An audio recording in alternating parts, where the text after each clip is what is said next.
वस्सलातु वस्सलामु अला अशरफिल अंबिया'i वल मुरसलीन व अला आलिहि व अस्हाबिहि व मन तबिअहुम बि इहसानिन इला यौमिद्दीन।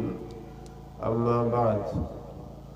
क़ाल अल्लाहु तबारक व तआला फ़िल क़ुरआनिल मजीद वल फ़ुरक़ानिल हमीद।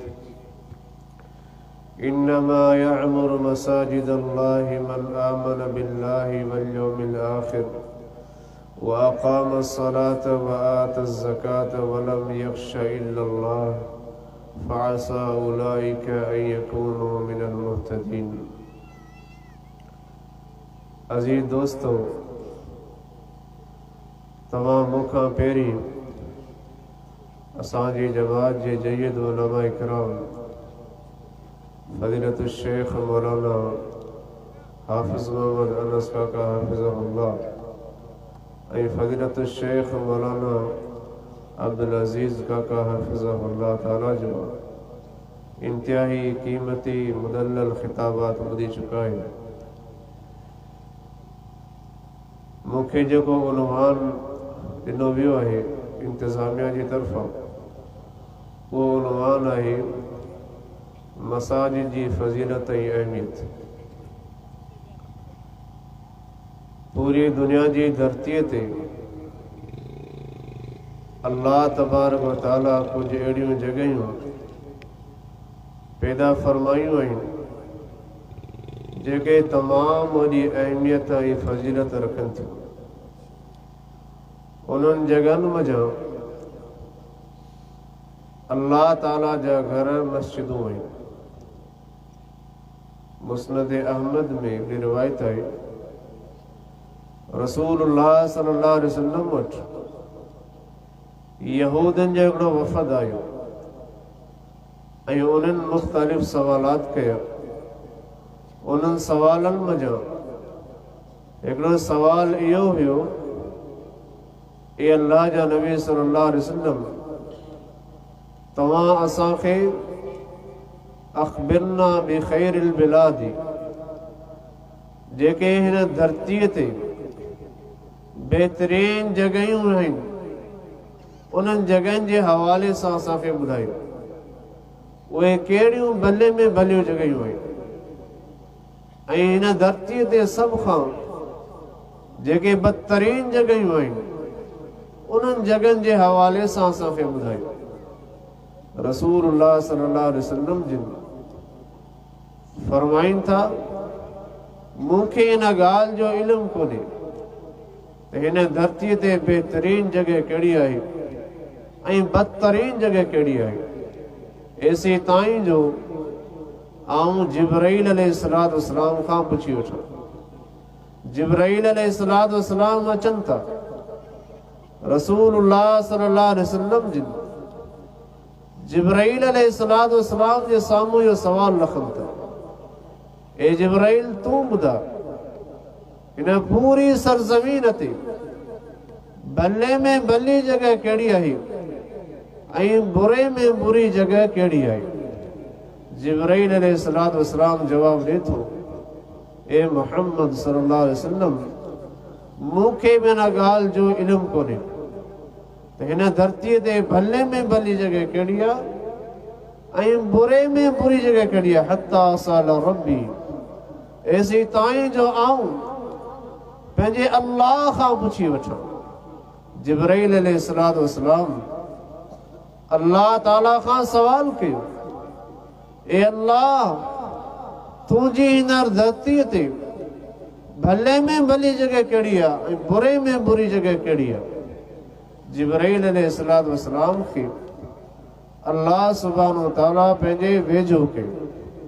जॾहिं जिब्राईल अलैहिस्सलातु वस्सलाम इहो सवाल कयो त अल्लाह तबारक व तआला इन सवाल जे जवाब ॾियण जे लाइ जिब्राईल अमीन अलैहिस्सलातु वस्सलाम खे पंहिंजे वेझो करे छॾियो ऐं अल्लाह ताला जवाब ॾिनो, ख़ैरुल बिक़ाइ मसाजिदुहा व शर्रुल बिक़ाइ अस्वाक़ुहा। ए जिब्राईल, वञी मुहम्मदुर रसूलुल्लाह सल्लल्लाहु अलैहि वसल्लम खे ॿुधाए अच त हिन पूरी धरतीअ ते बेहतरीन जेका जगह आहे मसाजिदुहा उहे मुंहिंजा घर मस्जिदूं आहिनि।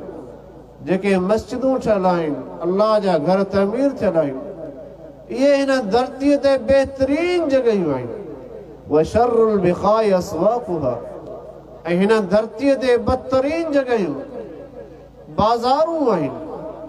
रसूलुल्लाह सल्लल्लाहु अलैहि वसल्लम वटि जिब्राइल अलैहिस्सलाम आयो ऐं इंतिहाई ख़ुशि हुयो। रसूलुल्लाह सल्लल्लाहु अलैहि वसल्लम सवाल कनि था ए जिब्राइल अॼु तूं एतिरो ख़ुशि पियो नज़र अचे छाजे करे तोखे कहिड़ी ॻाल्हि जी ख़ुशी आहे? रसूलुल्लाह सल्लल्लाहु अलैहि वसल्लम फरमायो रसूलुल्लाह सल्लल्लाहु अलैहि वसल्लम खे जिब्राइल अमीन अलैहिस्सलाम ॿुधाइनि था जॾहिं मूं अल्लाह खां इहो सवाल कयो त अल्लाह ताला मूंखे वेझो कयो एतिरो त अल्लाह जे वेझो थियो आहियां कॾहिं बि अल्लाह ताला जे वेझो ऐं एतिरो कोन थियो आहियां जेतिरो हिन सवाल करण खां पोइ ऐं अल्लाह जे वेझो थियो आहियां। रसूलुल्लाह सल्लल्लाहु अलैहि वसल्लम फरमाइनि था तूं केतिरो अल्लाह जे वेझो थियो आहीं? छो त आऊं एतिरो अल्लाह जे वेझो थियो आहियां जो मुंहिंजे विच में ऐं मुंहिंजे अल्लाह जे विच में सिर्फ़ 70,000 नूर जा पर्दा वञी रहिया यानी अल्लाह ताला जे ज़ात जे साम्हूं नूर जा पर्दा आहिनि। जिब्राइल अमीन अलैहिस्सलाम ॿुधाइनि था आऊं अॼु अल्लाह जे एतिरो वेझो थियो आहियां जो एतिरो आऊं कॾहिं बि अल्लाह जे वेझो कोन थियो आहियां ऐं मुंहिंजे विच में अल्लाह जे विच में सिर्फ़ 70,000 नूर जा पर्दा वञी रहिया यानी पर्दा इंतिहाई घणा आहिनि। जंहिं रसूलुल्लाह सम्झो फरमान हिजाबुहु नूर अल्लाह ताला जे चेहरे जो जेको हिजाब आहे उहे नूर जा पर्दा आहिनि। लौ कशफत जेकॾहिं अल्लाह ताला इन्हनि पर्दनि खे हटाए छॾे अल्लाह ताला जी ज़ात अल्लाह जे चेहरे जे साम्हूं नूर जा पर्दा आहिनि।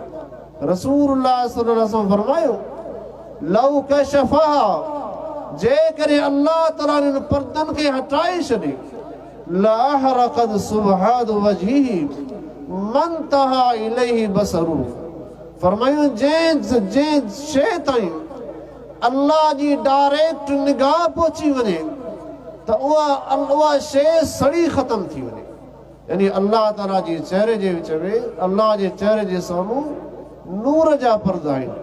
फरमायो वबियदिही मीज़ान ऐं अल्लाह जे हथ में मीज़ान आहे तराज़ू आहे यख़्फ़िज़ुल क़िस्त व यरफ़अहु अल्लाह ताला उन मीज़ान खे हेठि ऐं मथे कंदो रहंदो आहे उन तराज़ूअ खे उन मीज़ान खे अल्लाह ताला हेठि मथे झुकाईंदो ऐं बुलंद कंदो रहंदो आहे। हीअ अल्लाह जी ज़ात जा मामलात आहिनि जिन ते असांखे ईमान रखणु ज़रूरी आहे।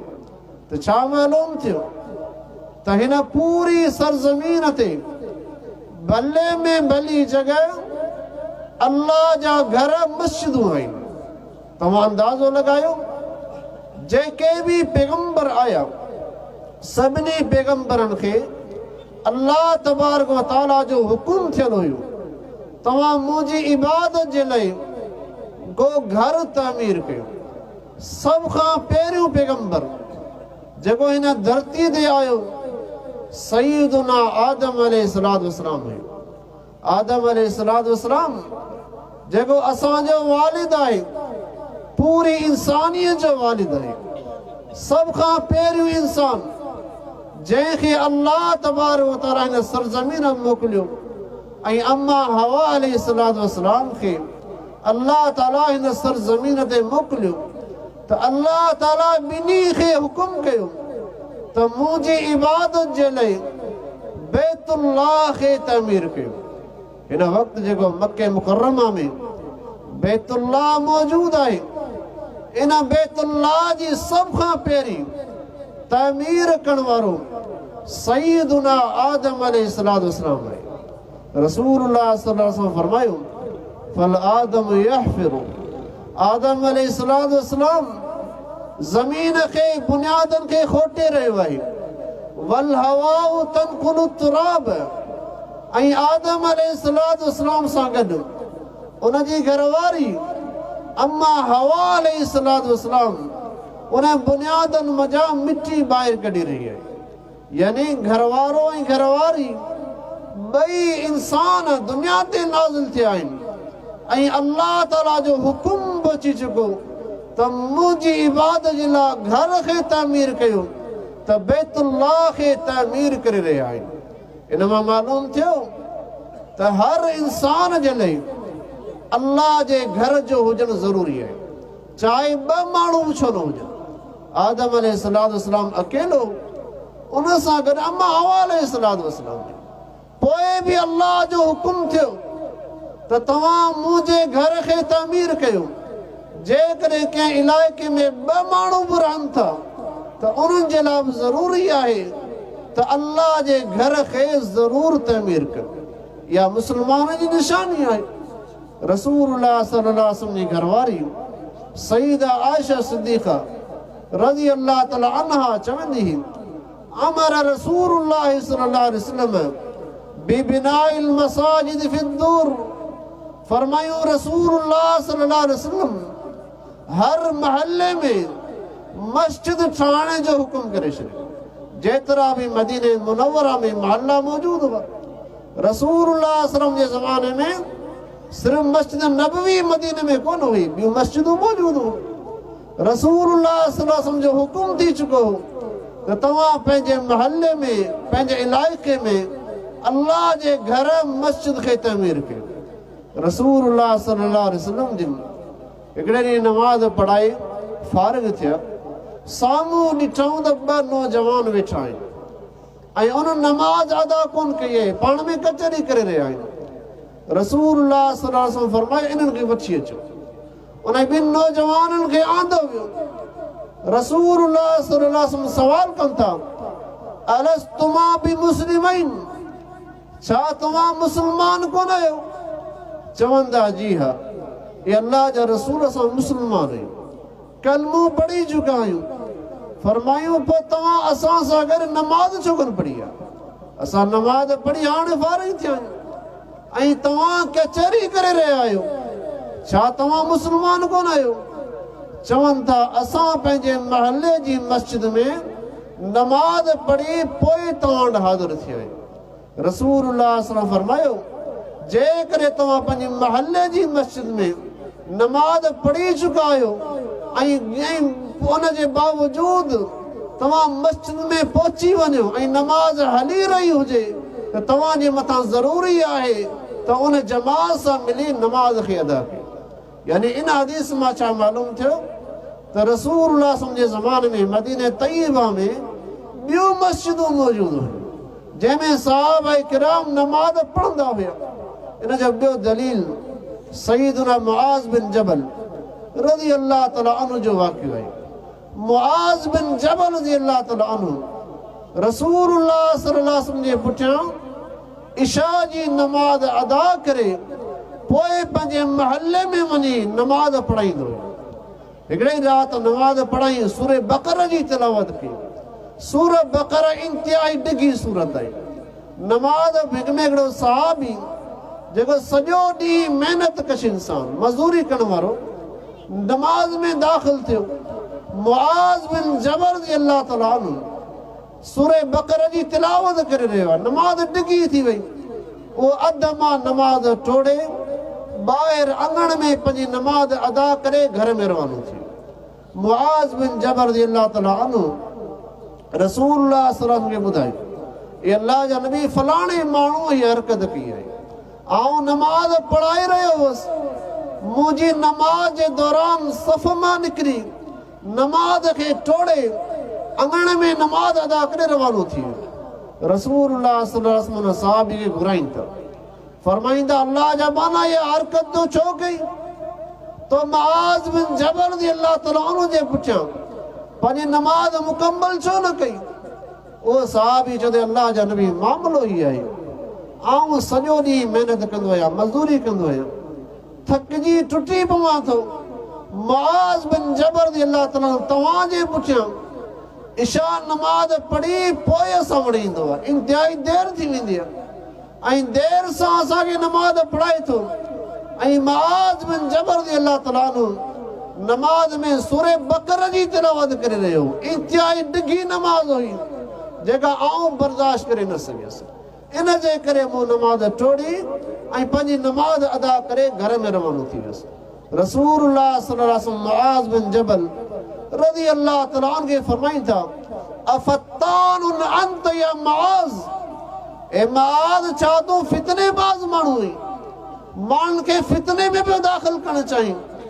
जे करे तूं पाण अकेले नमाज़ पढ़ी जेतिरी वणे तूं ॾिघी नमाज़ पढ़, लेकिन जॾहिं जमात सां नमाज़ पढ़ाई त तोखे घुर्जे त फलयुख़फ़िफ़, नमाज़ खे हल्को पढ़ंदो कर। फ़इन्न वराकुम ज़ईफ़ वसक़ीम वज़ल हाजती वल मरीज़, फरमाई छो जो तव्हांजे पुठियां जेके माण्हू नमाज़ अदा कनि था उन्हनि जा मुख़्तलिफ़ क़िस्म आहिनि। फ़इन्न वराकुम ज़ईफ़, कुझु जिस्मानी तौर ते कमज़ोर हूंदा आहिनि। वसक़ीम, कुझु बीमार हूंदा आहिनि। वज़ल हाजती, ऐं कुझु माण्हू ज़रूरतमंद हूंदा आहिनि जेके तव्हांजे पुठियां नमाज़ पंहिंजे लाइ ईंदा आहिनि। उन्हनि जा कमकार रहियल हूंदा आहिनि। लिहाज़ा तूं जॾहिं नमाज़ अदा करी त जमात खे नमाज़ पढ़ाइण जे लाइ इहो ख़्यालु रख त हमेशह हल्की नमाज़ पढ़ाईंदो, हमेशह हल्की नमाज़। रावी बयान करे थो, रसूलुल्लाह सल्लल्लाहु अलैहि वसल्लम जॾहिं बि सहाबा खे नसीहत कंदा हुया, कॾहिं बि पैगंबर अलैहिस्सलातु वस्सलाम खे कावड़ कोन ईंदी। जे उन ॾिहाड़े ते रसूलुल्लाह सल्लल्लाहु अलैहि वसल्लम एॾो त सख़्त नाराज़ थिया जो मुआज़ बिन जबल रज़ियल्लाहु खे फरमायूं, अफ़त्तानुन अंत या मुआज़, ए मुआज़ छा तूं फितनेबाज़ माण्हू आहीं? माण्हुनि खे फितने में दाख़िल करणु चाहींदो, माण्हुनि खे नमाज़ हल्की पढ़ाईंदा पियो। इन हदीस मां छा मालूम थियो? इन हदीस मां इहा ॻाल्हि मालूम थी, असांजी जेका मौज़ू सां ताल्लुक़ रखे थी त मदीने तय्यबा में मस्जिद नबवी खां अलावा ॿियूं बि मस्जिदूं हुयूं जिन में सहाबा किराम नमाज़ूं पढ़ाईंदा हुआ। हिकु हिकु इलाइक़े में, हिकु हिकु ॻोठ में माण्हू मुख़्तलिफ़ मस्जिदूं तामीर करे सघे थो। इन में को बि का शरीयत में ममानियत आयल कान्हे का। रसूलुल्लाह सल्लल्लाहु अलैहि वसल्लम जिन मस्जिद खे तामीर करण वारे माण्हू जे लाइ केॾी अज़ीम शान बशारत ॿुधाई आहे। सय्यदुना उस्मान गनी रज़ियल्लाहु ताला अन्हु खां रिवायत आहे, सही बुखारी में रसूलुल्लाह सल्लल्लाहु अलैहि वसल्लम फरमायो, फरमाईंदा मन बना लिल्लाहि मस्जिदन बनल्लाहु लहू बैतन फिल जन्नह, जेको अल्लाह खे राज़ी करण जे लाइ दुनिया जे अंदरि मस्जिद तामीर करे थो, मस्जिद खे ठाहे थो, बनल्लाहु लहू बैतन फिल जन्नह, फरमायो उन माण्हू जे लाइ अल्लाह ताला जन्नत में घर तामीर कंदो। लेकिन शर्त इहो आहे त मस्जिद अल्लाह कारण हुजे, दुनिया खे ॾेखारण जे लाइ न, रियाकारी जी ख़ातिर न, पंहिंजो नालो रोशन करण जे लाइ न, पंहिंजी वाह वाह जे लाइ न हुजे, नियत ख़ालिस हुजे। मन बना लिल्लाहि, अल्लाह खे राज़ी करण जे लाइ, अल्लाह जे हुकुम खे मञींदे जेको मस्जिद तामीर करे थो, फरमायूं इन माण्हू जे लाइ अल्लाह ताला जन्नत में महल ठाहे छॾींदो।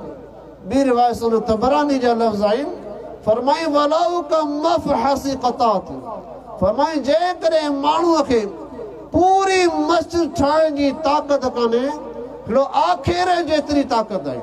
जीअं पखी को आखेरो ठाहींदो आहे, इंतिहाई नंढो आखेरो, लेकिन पखी को आसानीअ सां आखेरो थोरी ठाहींदो आहे। उन आखेरे ठाहिण में पखीअ खे तमामु घणी महिनत करणी पवंदी आहे। परे परे खां कख गॾु कंदो आहे, पोइ उन कखनि जी सेटिंग करे वरी महिनत सां उन आखेरे खे ठाहींदो आहे। फरमायूं जेकॾहिं कंहिं माण्हूअ में एतिरी ताक़त मौजूदु आहे जो अल्लाह जे घर में महिनत करे सघे थो, मज़दूरी करे सघे थो, महिनत ऐं मज़दूरी करे अल्लाह जे घर खे ठाहिण जी कोशिशि कंदो, फरमायूं त इन माण्हूअ खे बि अल्लाह ताला इन माण्हू जे लाइ जन्नत में महल ठाहे छॾींदो। जन्नत जी मुबारक आहे, जन्नत जे महल जी मुबारक आहे। रसूलुल्लाह सल्लल्लाहु अलैहि वसल्लम जिन मां जो मस्जिद सां ताल्लुक आहे उन्हनि जे लाइ ॿी अज़ीम शान ख़ुशख़बरी ॿुधाई जेका सही मुस्लिम जी रिवायत आहे। सय्यदुना अबू हुरैरा रज़ियल्लाहु तआला अन्हु रसूलुल्लाह सल्लल्लाहु अलैहि वसल्लम ने फरमायो सबअतुन युज़िल्लुहुमुल्लाहु फी ज़िल्लिही यौम ला ज़िल्ला इल्ला ज़िल्लुहु। फरमायो 7 क़िस्मनि जा अहिड़ा माण्हू आहिनि जिन खे अल्लाह सुब्हानहु तआला क़यामत जे ॾिहाड़े पंहिंजे अर्श अज़ीम जी छांव नसीब कंदो। यानी क़यामत जो ॾिहाड़ो हुजे जेको 50,000 सालनि जो ॾिहाड़ो आहे, इंतिहाई सख़्त तरीन ॾिहाड़ो आहे, जंहिं ॾिहाड़े ते इंसान जे पेर में जुती पातल कोन हूंदी, जंहिं ॾिहाड़े ते इंसान जे जिस्म ते लिबास पातल कोन हूंदो, ऐं जंहिं ॾिहाड़े ते जेको सिज हिन वक़्तु किरोड़े मेल सां मथे आहे, उहो सिज क़यामत जे ॾिहाड़े हर इंसान जे मथां 2 मेलनि जे फ़ासिले ते हूंदो, बेमिक़दार मील न बल्कि मील जे फ़ासिले ते हूंदो। एतिरो सख़्त तरीन ॾिहाड़ो, उन ॾिहाड़े ते अल्लाह सुब्हानहु तआला 7 क़िस्मनि जे इंसाननि खे पंहिंजे अर्श अज़ीम जी छांव नसीब कंदो। रसूलुल्लाह सल्लल्लाहु अलैहि वसल्लम इमामुन आदिलुन, हिकिड़ो उहो माण्हू, उहो हुक्मरान जेको पंहिंजी क़ौम सां अदल ऐं इंसाफ़ करे। अल्लाह ताला हुकूमत ॾिनी आहे, हुक्मरानी ॾिनी आहे, तख़्त मिलियो आहे, मुल्क जी विलायत आहे, मुल्क जो वाली आहे, हाणे हुकूमत करे रहियो आहे, माण्हू हुन जे मातहत आहिनि।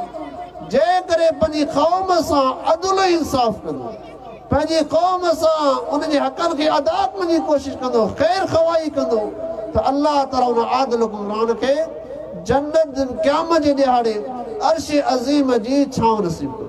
ॿिए नंबर ते फरमायूं वशाबुन नशा फी इबादतिल्लाह, उहो नौजवान जेको पंहिंजी पूरी जमार, पूरी ज़िंदगी, पूरी नौजवानी जी उमिरि नशा फी इबादतिल्लाह, अल्लाह जी इबादत में गुज़ारे। अल्लाह ताला नौजवानी जी उमिरि ॾिनी आहे ऐं हिन नौजवानी जी उमिरि खे अल्लाह जी इबादत में गुज़ारे रहियो आहे, पंहिंजे नफ़्स खे आमादा करे रहियो आहे, पंहिंजे नफ़्स सां जिहाद करे रहियो आहे, बुराइनि खां बचाईंदे हिकिड़े ख़ालिस अल्लाह खे राज़ी करण जे लाइ अल्लाह अकेले जी इबादत में पंहिंजी नौजवान जी उमिरि गुज़ारे थो। अल्लाह ताला इन ख़ुशि नसीब नौजवान खे क़यामत जे ॾिहाड़े अर्श अज़ीम जी छांव नसीब कंदो।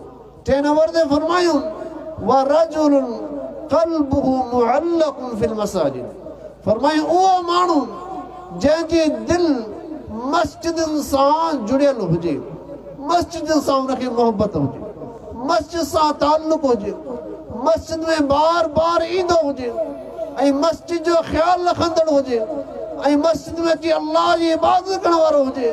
फरमायूं अहिड़े माण्हू खे अल्लाह ताला क़यामत जे ॾिहाड़े अर्श अज़ीम जी छांव नसीब कंदो। इन खां अलावा हिकिड़ी फज़ीलत सही बुखारी वग़ैरह में सय्यदुना अबू हुरैरा रज़ियल्लाहु तआला अन्हु खां मरवी आहे।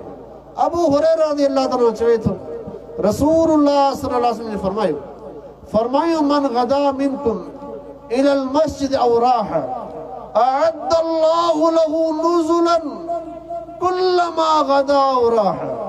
फरमायो जेको बि तव्हां मञा सुबुह जे टाइम ते मस्जिद में हलियो वञे, मस्जिद में वञी अल्लाह जी इबादत करे, या शाम जो टाइम हुजे शाम जे टाइम ते मस्जिद में वञे थो, फरमायो अअद्दल्लाहु लहू नुज़ुलन, इन माण्हूअ जे लाइ अल्लाह सुब्हानहु तआला जन्नत में ख़ासि दस्तरखान ऐं महिमानी तयारु कंदो आहे।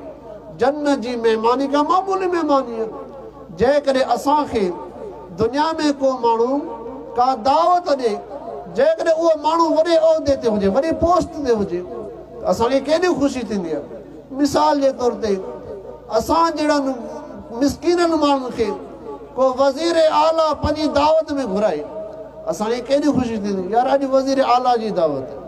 लेकिन हेॾा फज़ीलत छा आहे जेको अल्लाह जे घर में वञे थो, सुबुह जो क़दम रखे या शाम जो अल्लाह जे घर में क़दम रखे, फरमाए इन माण्हूअ जी दावत आहे इन लाइ महिमानी जन्नत में आहे ऐं महिमानी कंहिंजे तरफ़ां आहे जेको पूरी काइनात जो ख़ालिक ऐं मालिक आहे अल्लाह रब्बुल आलमीन जे तरफ़ां उन जे लाइ महिमानी तयारु आहे। इन खां वॾी का फज़ीलत थी सघे थी जे माण्हू जे लाइ अल्लाह ताला जन्नत में महिमानी तयारु करे इन खां वॾी का फज़ीलत कान्हे। रसूलुल्लाह सल्लल्लाहु अलैहि वसल्लम फरमाईंदा हुआ इज़ा मररतुम बिरियाज़िल जन्नति फरतउ फरमायो जॾहिं बि तव्हां जन्नत जे बाग़नि मथां गुज़रो त कुझु खाई पी वठंदा कयो। सहाबा इकराम सवाल कनि था मा रियाज़ुल जन्नत, ए अल्लाह जा रसूल सल्लल्लाहु अलैहि वसल्लम जन्नत जा बाग़ छा आहिनि? जन्नत त इंसान खे मरण खां पोइ मिलंदी, लेकिन तव्हां फरमायो पिया जॾहिं तव्हां जन्नत जे बाग़नि मां गुज़रो त कुझु खाई पी वठो। ॿ लफ़्ज़ चंदा मुख़्तलिफ़ हदीसुनि में फरमायो हिलक़ु ज़िक्र, ॿी रिवायत जा लफ़्ज़ आहिनि मसाजिदुल्लाह। फरमायो या त अल्लाह जे घरनि में वञो, मस्जिदनि में वञो, उते जेके अल्लाह खे यादि करण जे लाइ हल्का लॻंदा आहिनि, मजलिसूं लॻंदियूं आहिनि, उन्हनि मजलिसुनि में शरीक थी करे अल्लाह खे यादि कयो गोया के तव्हां जन्नत जे बाग़नि जा मेवा खाई रहिया आहियो। सहाबा किराम सवाल कनि था मर्रतु या रसूल अल्लाह, ए अल्लाह जा रसूल सल्लल्लाहु अलैहि वसल्लम मस्जिद में छा खाईंदासीं? मस्जिद में न का खाइण जी शइ आहे न का पीअण जी शइ आहे। माण्हू मस्जिद में वञे थो, नमाज़ पढ़े थो या अल्लाह जो ज़िक्र करे थो या क़ुर जी तिलावत हूंदी आहे, इन खां सवाइ त कुझु बि कोन्हे। लेकिन तव्हां फरमायो पिया त खाओ पियो, छा खाऊं? फरमायो सब्बिहुल्लाह व कब्बिरुल्लाह व हम्मिदुल्लाह व हल्लिलुल्लाह।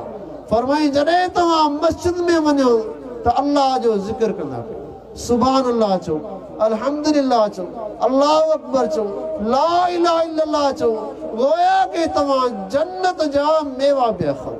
यानी जेके माण्हू अल्लाह जे घरनि में अचे ऐं अल्लाह जो ज़िक्र करे गोया के इन माण्हू खे माण्हू जो गोया के उहो इंसान जन्नत जा मेवा खाई रहियो आहे, जन्नत जा मेवा उनखे नसीब थींदा। रसूलुल्लाह सल्लल्लाहु अलैहि वसल्लम जिन जेका मसाजिद जी फज़ीलत ज़िक्र कई उन में रसूलुल्लाह सां फरमायो हो इज़ा रअयतुमुर रजुल यक़ूमु फिल मस्जिद फशहदू लहू बिल ईमान।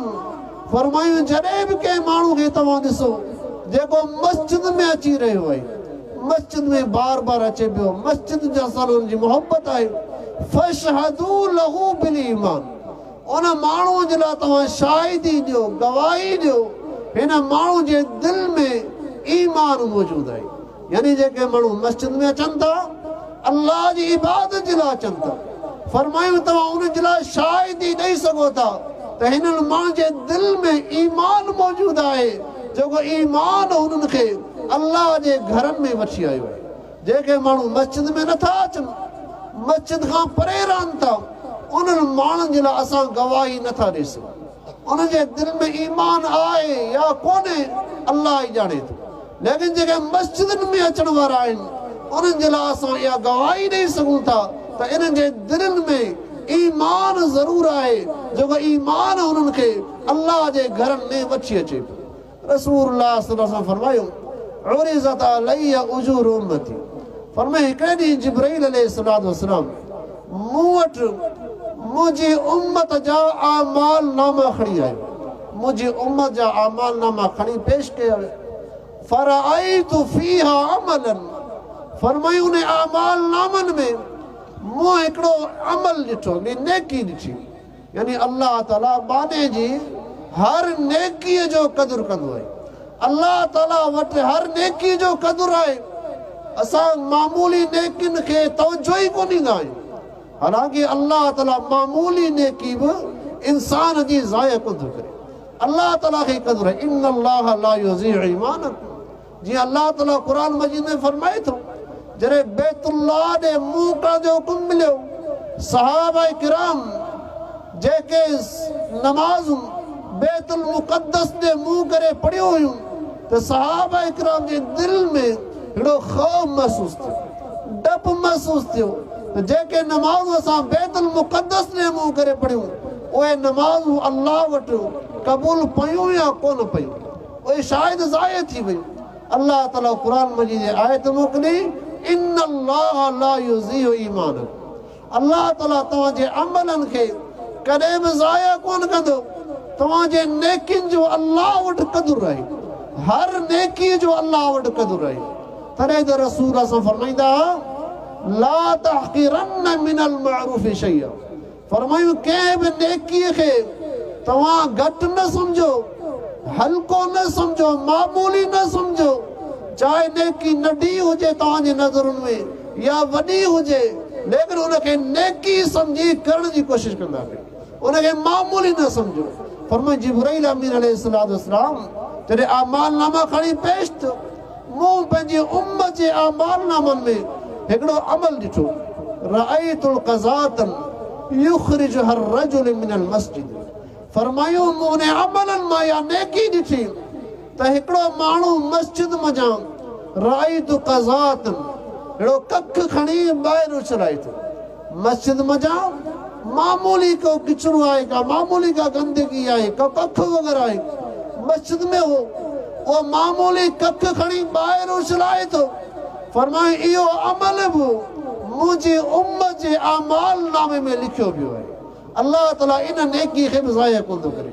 यानी मस्जिद सां ताल्लुक़ रखण वारी हर नेकी मुबारक आहे, हर नेकी बाबरकत आहे, चाहे मामूली शन हुजे। अहिड़ो कख बि तव्हां मस्जिद मां खणी ॿाहिरि उछलाईंदव, अल्लाह ताला इहा बि नेकी तव्हांजी ज़ाया कोन कयो। मुस्लमानों इन घरनि सां ताल्लुक़ जोड़ियो। रसूलुल्लाह सल्लल्लाहु अलैहि वसल्लम हिकिड़ी ॿी बशारत ॿुधाई, सुनन में माजा जी रिवायत आहे। रसूलुल्लाह सल्लल्लाहु अलैहि वसल्लम फरमाए विया, फरमायूं जेको माण्हू तव्हां मञा अल्लाह जे घर में मस्जिद में अचे थो, इल्ला तबशबशल्लाहु लहू कमा यतबशबशु अहलुल गाइबि बिगाइबिहिम इज़ा क़दिम अलैहिम। फरमायूं जॾहिं बि को माण्हू अल्लाह जे घर में ईंदो आहे, मस्जिद में ईंदो आहे, इल्ला तबशबशल्लाहु लहू, फरमायूं उन माण्हू खे ॾिसी करे अल्लाह ताला तमामु घणो ख़ुशि थींदो आहे। यानी जेको माण्हू मस्जिद में ईंदो आहे, अल्लाह जे घर में ईंदो आहे, फरमाए अल्लाह ताला उन माण्हूअ खे पंहिंजे घर में ॾिसी करे तमामु घणो ख़ुशि थींदो आहे। कमा यतबशबशु अहलुल गाइबि बिगाइबिहिम इज़ा क़दिम अलैहिम, फरमाए ईअं अल्लाह उन सां ख़ुशि थींदो आहे जीअं तव्हां मञा को गुम थियल माण्हू, को माण्हू गुम थी वियो हुजे, घर जे भातनि खां अलॻि थी वियो आहे, काफ़ी अरसे खां पोइ वापसि पंहिंजे घर में मोटी अचे। को माण्हू गुम थी वञे अचानक ऐं काफ़ी अरसे खां पोइ वरी घर वापसि मोटी अचे, इन माण्हूअ खे ॾिसी करे घर जे भातनि खे केॾी ख़ुशी थींदी, उनजी माउ जूं अखियूं थधियूं थींदियूं, उनजे पीउ जे दिलि खे सुकून मिलंदो, उनजे भाइरनि भेनरुनि खे ख़ुशी महसूसु थींदी आहे। ख़ुशीअ जे विचां कई अल्फाज़ उनजी ज़बान तां निकिरी पवंदा आहिनि। फरमाए इन खां वधीक अल्लाह ताला उन माने खां ख़ुशि थींदो आहे जॾहिं माण्हू अल्लाह जे घर में मस्जिद में ईंदो आहे। मुस्लमानों जी मस्जिदूं एॾियूं अज़ीम शान जॻहियूं आहिनि, जेकॾहिं को माण्हू इन घर में वञे थो अल्लाह उन्हनि खां ख़ुशि थींदो आहे। जंहिंखां अल्लाह ख़ुशि थिए इन खां वधीक का बि इंसान जे लाइ भलाई आहे कोन। वॾे में वॾी भलाई आहे त इंसान खां अल्लाह राज़ी थिए, अल्लाह ख़ुशि थी वञे। असांजी ज़िंदगी जो मक़सदु इहो आहे त असां खां अल्लाह राज़ी थिए। जेकॾहिं अल्लाह खे राज़ी करणु चाहियो था त अल्लाह जे घर में अचो।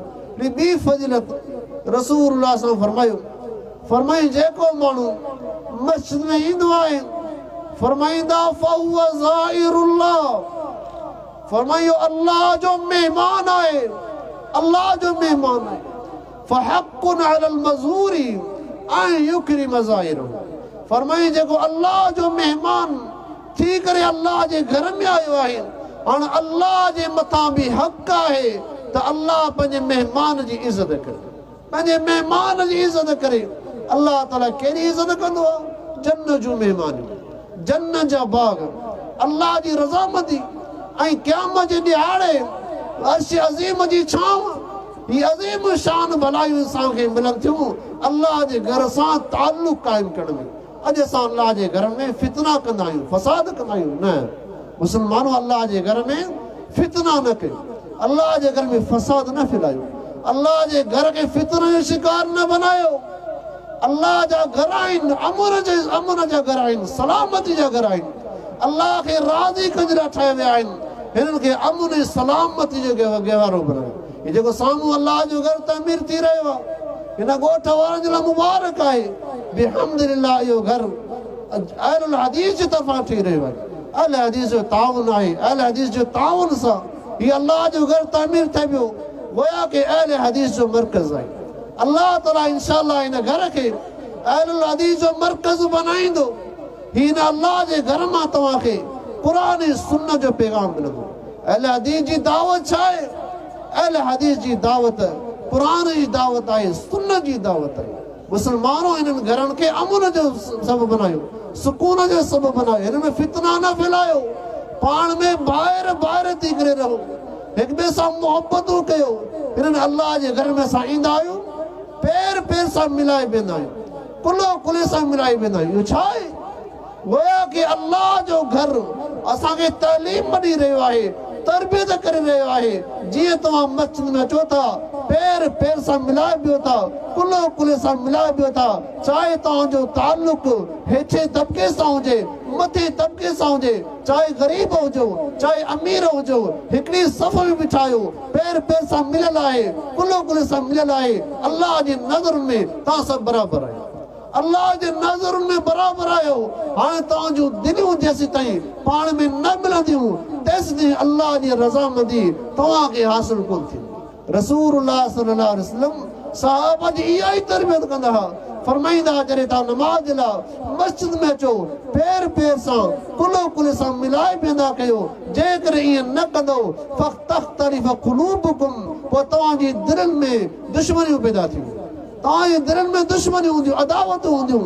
हिननि अल्लाह जे घर में मोहबतूं हूंदियूं, हिननि अल्लाह जे घर में रहमतूं हूंदियूं आहिनि, हिन अल्लाह जे घर में बरकतूं हूंदियूं आहिनि। हिननि खे असां मोहबतुनि जो मर्कज़ बनायूं, अल्लाह जी रहमत हासिल करण जी कोशिशि कयूं, अल्लाह खे राज़ी करण जे लाइ हिननि घरनि खे असां पंहिंजे लाइ एज़ाज़ सम्झूं। हीउ अल्लाह जो फज़्ल आहे, हीउ अल्लाह जा घर असां तामीर करे रहिया आहियूं, हीउ अल्लाह जो एहसान आहे।